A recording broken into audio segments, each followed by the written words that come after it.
ब्रह्म सत्यम। सर्वधर जी।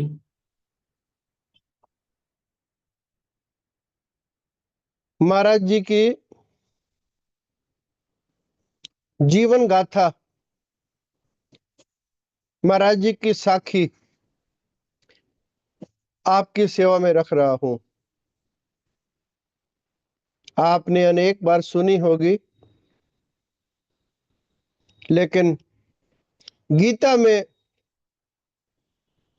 एक श्लोक आता है जिसका अर्थ है,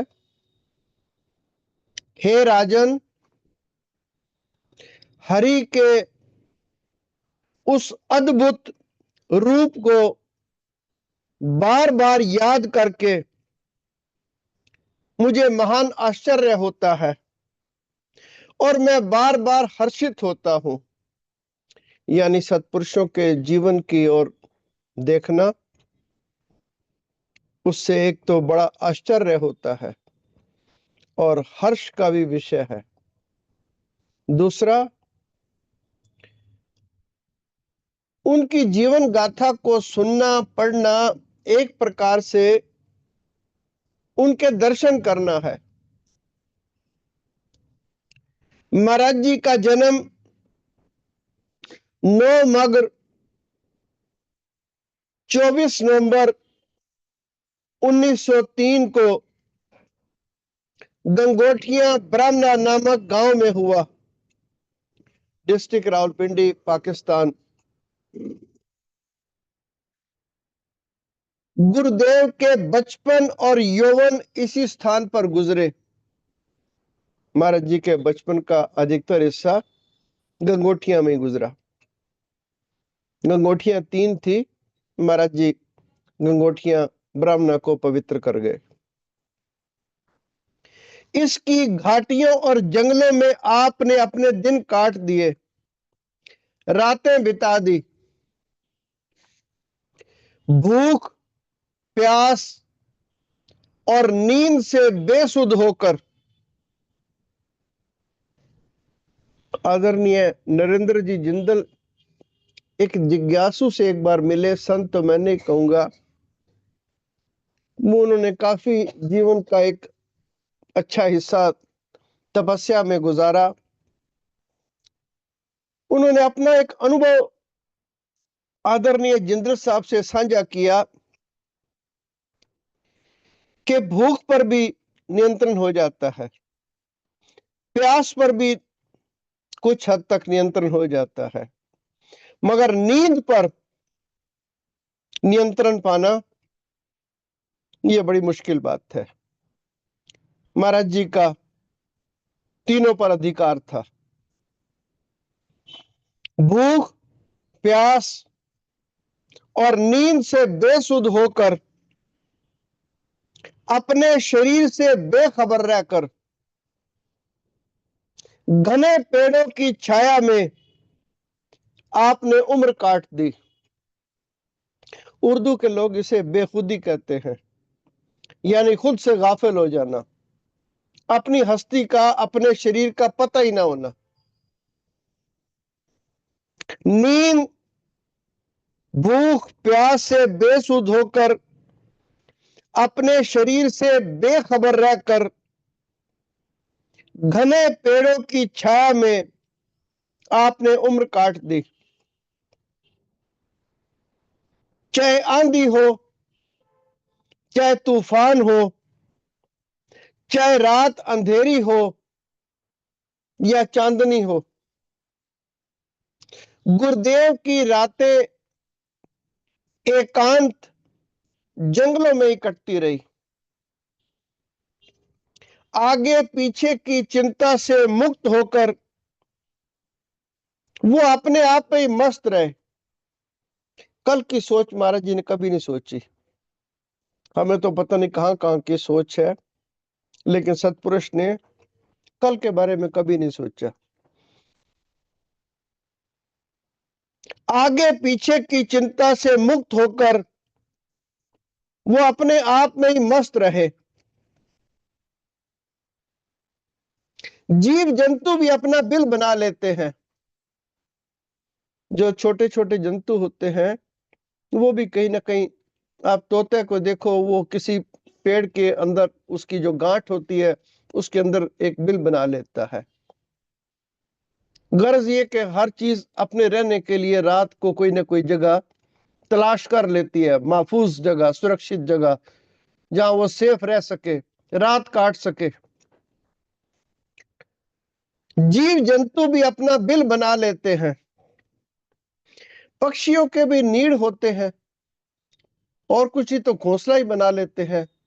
और कभी आप ख्याल करें कि कैसा बेहतरीन घोंसला वो तिनकों से बनाते हैं, जिसके अंदर वो अंडे भी देते हैं, उनके बच्चे भी होते हैं, और फिर उड़ते भी हैं, रात को उसमें विश्राम भी पाते हैं। हम भी अपने घर का दरवाजा इन एंड आउट रखते हैं। कभी किसी जंगल में टूटे हुए गिरे हुए घोंसले को आप देखें तो ईश्वर की कारीगरी का एक बेहतरीन नमूना आपको उसमें दिखाई देगा। जीव जंतु भी अपने बिल बना लेते हैं, पक्षियों के भी अपने नीड होते हैं, लेकिन इस ईश्वर के प्यारे ने आकाश को ही अपनी छत बना लिया। धरती ही उसका बिछोना थी। कोई दरी महाराज जी कभी साथ नहीं लेकर गए।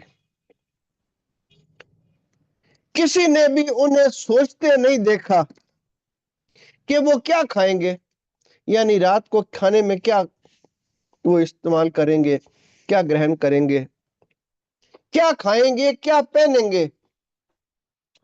किसी ने महाराज जी को ऐसा सोचते हुए कभी नहीं देखा। आज भी वो मस्त आकृति सजीव होकर सामने उभर आती है। जिन प्रेमियों ने देखा, याद आता है ढीला सा सफेद खादी का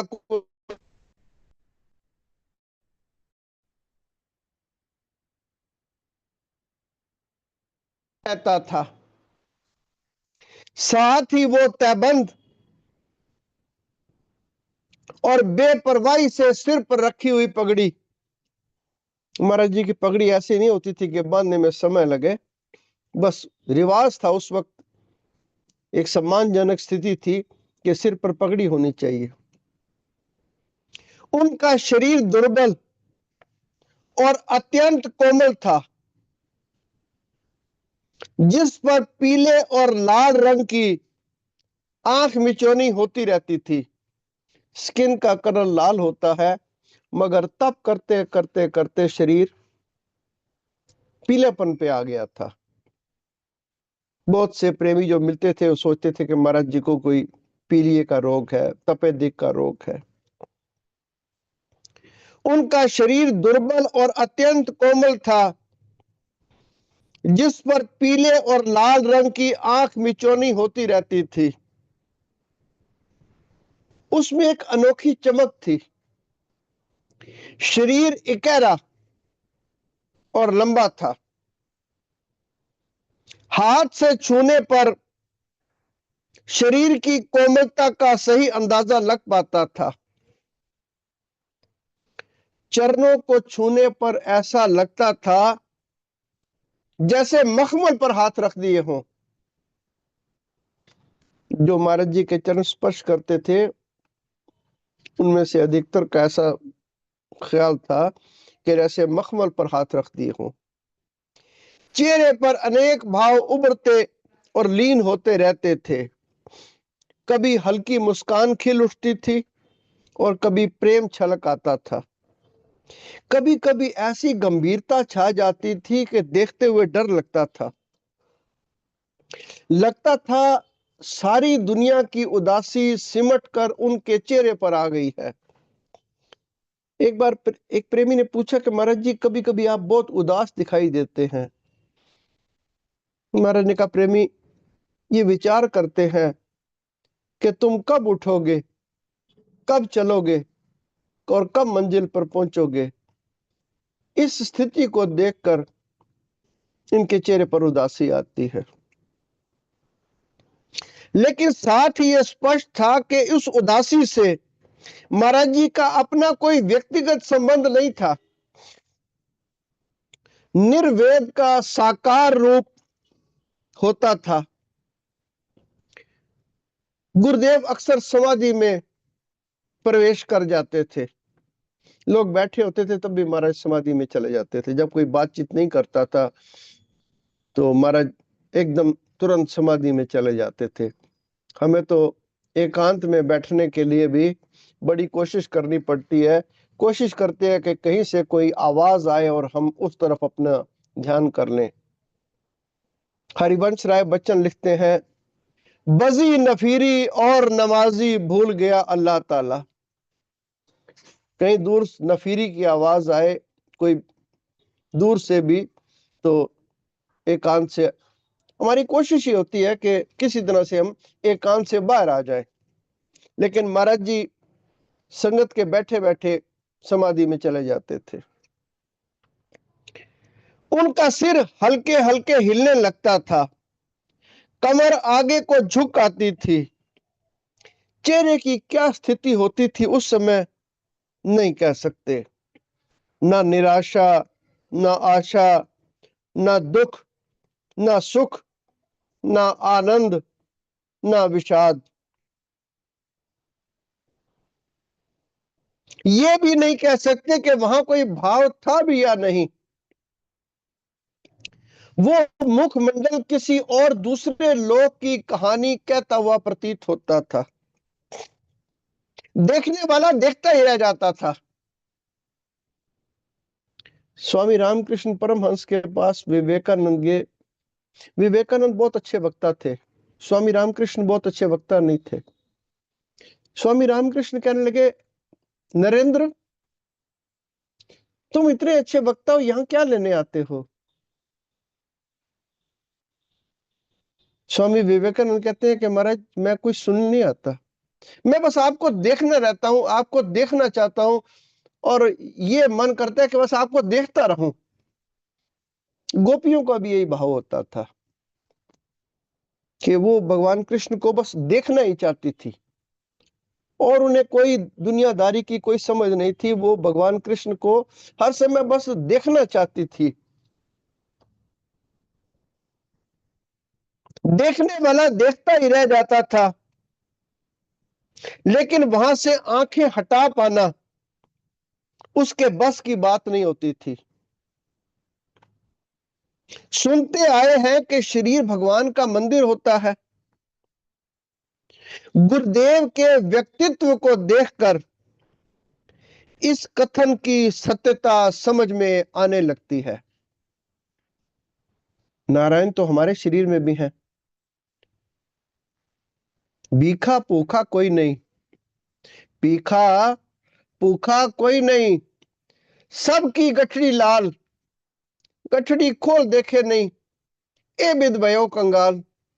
वो ईश्वर सबके अंदर विराजमान है, पर अंदर देखने की ना ख्याल नहीं आता। सब घट मेरे साइया, सोनी सेज न कोय, बलहारी ता घट के, जहां घट प्रगट होए। वो ईश्वर सबके अंदर विद्यमान है। जिसने अपने अंदर उसको प्रत्यक्ष करके देख लिया। सुनते आए हैं कि भगवान का मंदिर होता है शरीर। गुरुदेव के व्यक्तित्व को देखकर इस बात की सत्यता समझ आने लगती है। लगता है हाड़ मांस के शरीर के अलावा कोई और सत्ता झांक झांक कर बाहर देख रही है। ऐसा लगता था कि निराकार ने साकार का रूप ले लिया है। समाधि में प्रवेश अक्सर होता रहता था, लेकिन इस अलौकिक आकृति के दर्शन विशेष तौर पर प्रातः काल के समय हुआ करते थे। प्रेमी जन कहते हैं कि जो सुबह का समय था उस वक्त महाराज जी का दर्शन करना वो एक विशेष ही अनुभव था। उस समय गुरुदेव रात भर आत्म विभोर रहकर लौटते थे। स्नान करने के बाद आसन पर बैठ जाते, फिर योग निद्रा में लीन हो जाते। उनके प्रेमी अर्ध गोलाकार बनाकर कुछ दूर हटकर बैठ जाते, यानी प्रेमी गोलाई में आधा सर्कल बनाकर महाराज जी के चरणों के सामने बैठ जाते। घड़ी के बाद घड़ी गुजरने लगती, वातावरण इतना चुप हो जाता कि हर कोई अपने सांस की आवाज तक सुन सकता था। वातावरण इतना चुप हो जाता, हर कोई अपने सांस की आवाज तक सुन सकता था। सांस की गति धीमी पड़ने लग जाती थी, मन का बहाव शिथिल होने लग जाता था, यानी मन भागना रुक जाता था। किसी किसी समय तो श्वास के अलावा किसी बात या किसी वस्तु की याद तक नहीं आती थी, यानी ध्यान पूरा सांसों पर टिकता था।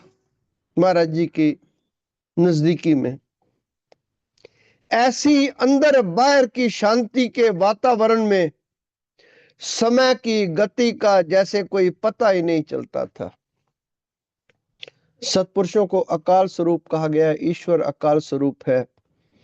अगर महाराज जी के चरणों में बैठकर ही समय का पता ना चले तो आप अंदाजा लगा सकते हैं कि महाराज किस स्थिति के मालिक थे। गुरुदेव की बाह्य चेतना धीरे धीरे लौटती थी, आंखें खुलती फिर बंद हो जाती, फिर मंथर गति से सिर हिलने लगता। जब आंखें खुलती थी, ये साफ था कि वो आसपास की किसी वस्तु को नहीं देख रही है। हमें अगर 10 मिनट के लिए भी छोड़ दिया जाए तो फौरन हम आंख खोलकर देखेंगे बाहर है क्या क्या, कुछ भी ना हो, पर हमारी आंखें पूरी की पूरी खुल के इधर उधर घूमनी शुरू कर देंगी कि सामने क्या हो रहा है, कुछ हो या ना हो। लेकिन महाराज जी जब आंखें खोलते थे तब भी किसी चीज को देखने का भाव नहीं होता था, वो किसी चीज पर केंद्रित नहीं होती थी। महाराज जी की आंखें कहीं सेंट्रलाइज नहीं होती थी। महाराज जी समाधि से जागते, बाहरी दुनिया की कुछ शुद्ध होती, प्रेमियों को कोई विचार करने के लिए कहते, क्योंकि जब बार बार आंख खुलती बंद होती, महाराज जी की बाह्य चेतना लौटती, महाराज कहते प्रेमी कोई विचार करो। लेकिन उस समय वहां छाई खामोशी को तोड़ पाना, यानी इतना जबरदस्त साइलेंस होता था, उसको तोड़ पाना कोई आसान बात नहीं थी। इसलिए प्रेमी लोग चुप रहते। गुरुदेव फिर मस्त होने लगते,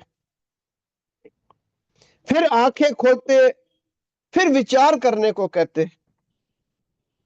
इस प्रक्रिया में कोई 2-3 बार होती, तब जाकर कहीं विचार शुरू होता। ये स्पष्ट हो जाता था कि महाराज जी को आंखें खोलने में सहज नहीं थे, बड़ी मुश्किल से आंखें खुलती थी और बाह्य संसार की ओर उनकी रुचि आती थी। समाधि समाधि महाराज जी की सहज स्थिति थी। जैसे हम अगर कभी पाठ में बैठे भी तो नींद तुरंत आ जाती है, पाठ में बैठे या ना बैठे नींद फौरन घेर लेती है। लेकिन महाराज जी संगत के बीच में बैठे बैठे भी अपनी स्थिति में रहते थे। इधर प्रेमी उठे, उधर गुरुदेव एक पल में अपने निज धाम में जा पहुंचे। पर बाह्य चेतना लौटाने में गुरुदेव को प्रयत्न करना पड़ता था। विचार शुरू होते ही, यानी किसी ने कोई क्वेश्चन रेज किया, कोई शंका रखी, तो महाराज जी की अथाह विचार शक्ति का आभास मिलने लगता था। जैसे किसी बहुत बड़े प्रोफेसर के आगे कोई सवाल आप रखो तो फिर उसको आपको उसकी विद्वता का पता चलेगा। तो महाराज जी के चरणों में कोई प्रेमी जब प्रश्न रखता था तो फिर पता चलता था कि महाराज जी का धारा प्रवाह। महाराज जी ने कोई विशेष शिक्षा नहीं पाई थी, कोई पुस्तकों का अध्ययन नहीं किया था, परंतु दर्शन शास्त्र के सूक्ष्मतम विषय में महाराज जी बड़ी गहराई में, बड़ी तेजी से और बड़ी आसानी से उतर जाते थे। सिमरन से ज्ञान आता है, सिमरन पूरा ज्ञान है, और वो तो महाराज जी ने अपना जीवन सिमरन में ढाला हुआ था। महाराज जी की वाणी आत्मविश्वास की वाणी होती थी। हमारी बात में इफ एंड बट्स होता है, किंतु परंतु होता है कि ऐसा भी हो सकता है, ऐसा भी हो सकता है, मगर महाराज जी की बात में आत्मविश्वास होता था। आत्मविश्वास किस बात का होता था? कि परमात्मा सत्य है और ये शरीर असत्य है, संसार असत्य है। सुनने वाला साफ समझ जाता था, गुरुदेव कोई सोची समझी बात नहीं कर रहे, वो देखी हुई बात कर रहे हैं। वो अपने अनुभव को सहज ही तर्क की भाषा में ढाल देते थे। यहां तर्क सत्य जानने का साधन नहीं था, सत्य की अभिव्यक्ति थी। बोलते समय महाराज जी के हाव भाव, महाराज जी की आवाज, महाराज जी के हाथ उठाने का ढंग श्रोता को अचंभे में डाल देता था। महाराज जब विचार देते थे तो सुनने वाला दंग रह जाता था, क्योंकि महाराज जी के बोलने का हाव भाव, महाराज जी की आवाज और हाथ उठाकर श्रोता को अचंभे में डाल देना। गुरुदेव को विचार करते हुए देखना एक चमत्कार को देखना था। एक बार एक प्रेमी ने, सोमराज जी ने लिखा भी था कि आने वाली पीढ़ियां बड़ी मुश्किल से इस बात पर एतबार करेंगी कि कोई ऐसा शख्स, ऐसा प्राणी भी दुनिया में आ सकता है कि 24 घंटे में एक लोटा, आधा लोटा चाय का, कहवे का। प्रेमी देवराज जी का एक अनुभव है। दूसरे दिन मैं फकीर के दरबार में पहुंचा। अब मैंने कल से बिल्कुल अलग स्थिति देखी। गुरुदेव अपनी योग निद्रा में लीन थे। उनके मुख पर खामोशी और निस्तब्धता थी। उनका शरीर बिल्कुल स्थिर और गतिहीन था।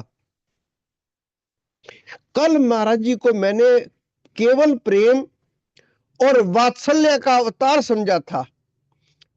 इससे पहले दिन जब उन्होंने महाराज जी के दर्शन किए तो लगा महाराज जी तो प्रेम और वात्सल्य, वात्सल्य माता के पास ही होता है। बच्चे को इतना प्यार देना, इसे वात्सल्य कहते हैं। ये माँ ही दे सकती है और माँ से ऊपर गुरु ही दे सकता है। कल महाराज जी को मैंने केवल प्रेम और वात्सल्य का अवतार समझा था, लेकिन आज इस तरह से उदासीन और निर्मोहित मुख से मुझे भय लगने लगा। सोचने लगा मैं कहां आ गया हूं? ये कोई मनुष्य है या जादूगर?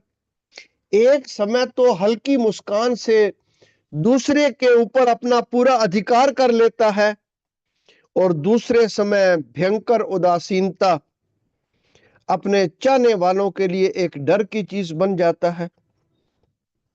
मेरे लिए एक बड़ी उलझन थी। हालांकि प्रोफेसर सोम देवराज जी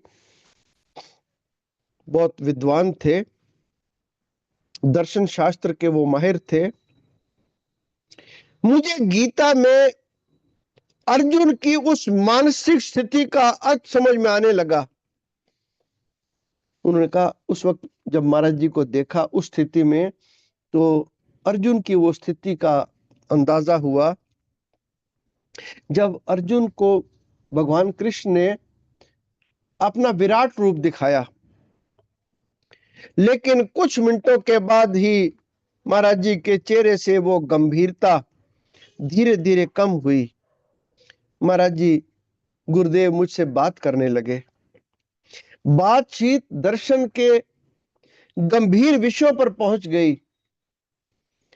अब मैंने देखा गुरुदेव एक बहुत बड़े दार्शनिक हैं, बहुत बड़े विचारक हैं, हालांकि महाराज जी की स्कूल की शिक्षा कोई अधिक नहीं थी, महाराज जी 8वीं पास थे और प्रोफेसर देवराज जी दर्शन शास्त्र के बहुत बड़े प्राध्यापक थे।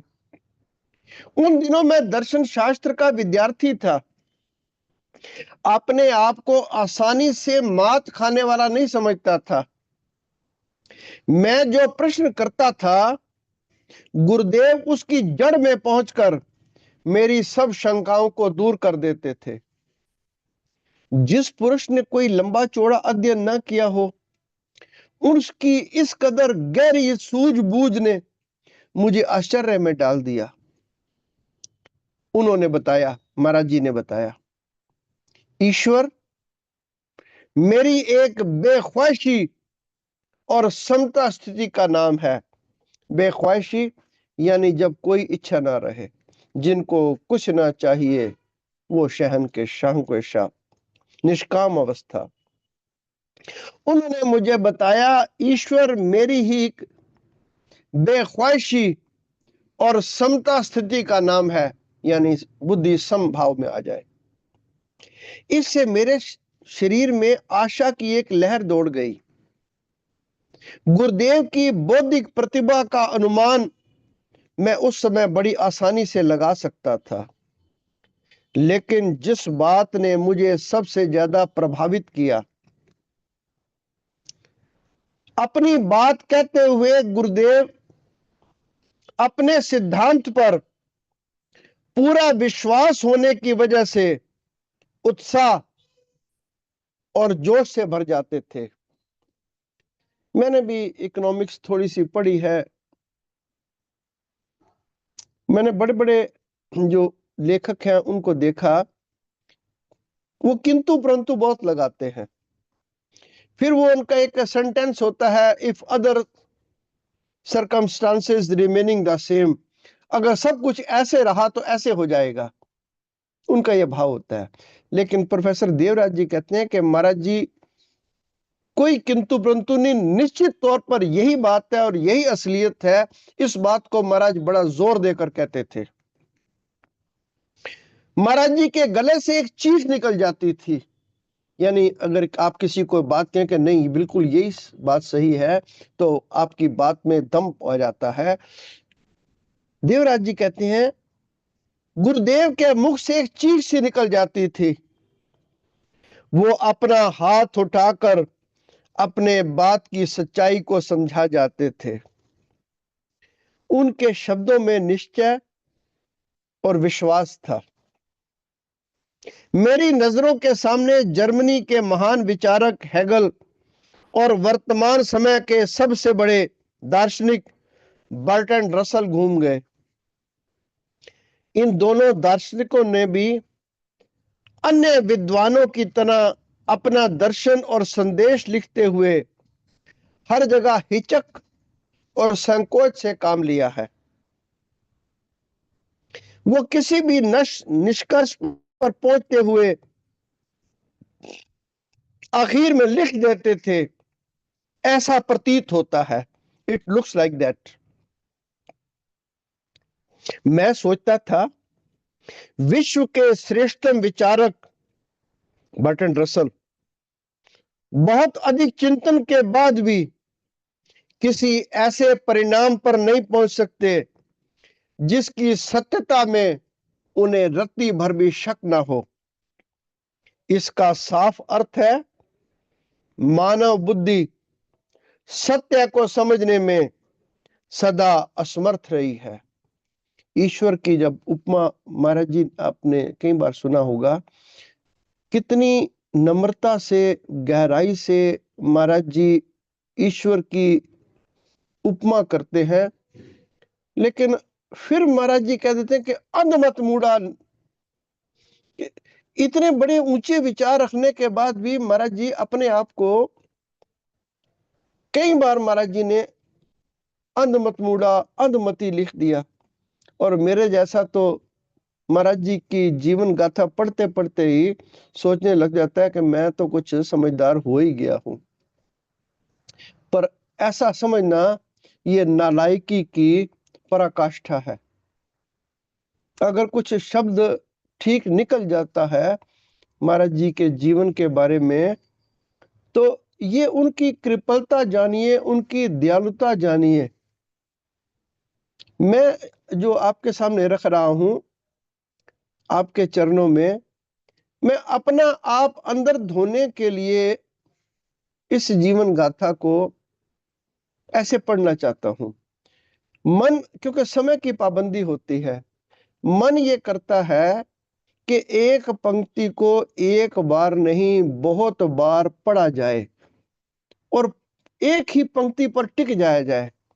लेकिन चूंकि समय होता है और समय की प्रतिबद्धता होती है, इसलिए थोड़ा आगे चलना पड़ता है। वस्तुतः बात तो यही है कि जीवन गाथा में से किसी एक भी लाइन को पकड़कर आप अपनी बुद्धि में बिठाने का प्रयत्न करें। आगे की कृपा वो मालिक है, वो खुद करेंगे। बस प्रेमी जियो, फकीरों का प्रधान निश्चय है, दुनिया की कोई भी चीज इंसान को रात अवधि यानी नित आनंद नहीं दे सकती।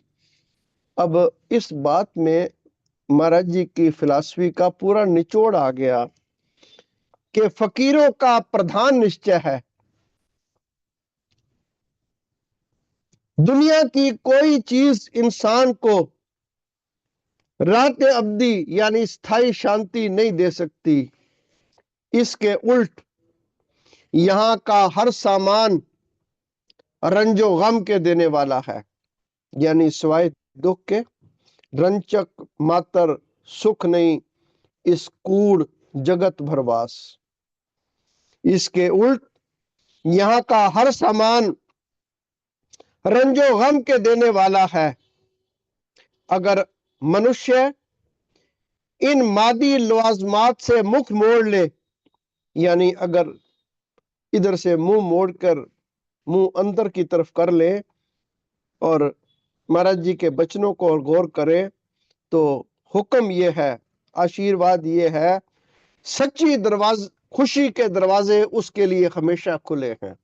यानी जितनी भी आप अपनी आवश्यकताओं को कम करेंगे, जितना मनन करेंगे, अपने अंदर की ओर झांकेंगे, तो मालिक का हुक्म है कि फिर खुशी के दरवाजे उसके लिए खुले हैं।